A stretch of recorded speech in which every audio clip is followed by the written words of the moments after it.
கோவை மாவட்டம் மேட்டுப்பாளையம் அருகே வறட்சி நீங்கி மழை பெய்ய வேண்டியும் உலக அமைதிக்காகவும் 200 ஆண்டுகள் பழமையான இரணிய நாடகம் விடிய விடிய நடைபெற்றது.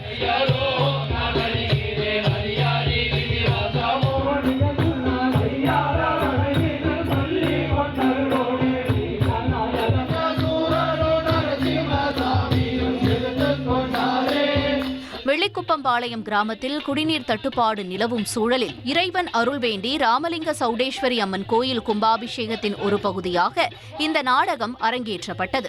அரக்கன் இரணியனை வதம் செய்து பிரகலாதனுக்கு பட்டாபிஷேகம் செய்யும் நிகழ்வை உள்ளூர் மக்களே வேடமிட்டு தத்ரூபமாக நடித்தனர்.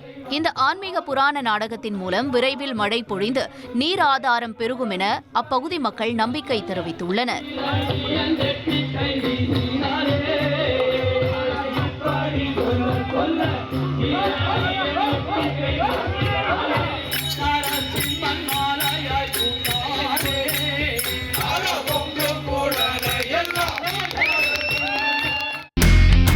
இனி செல்லும் இடமெல்லாம் செய்தி.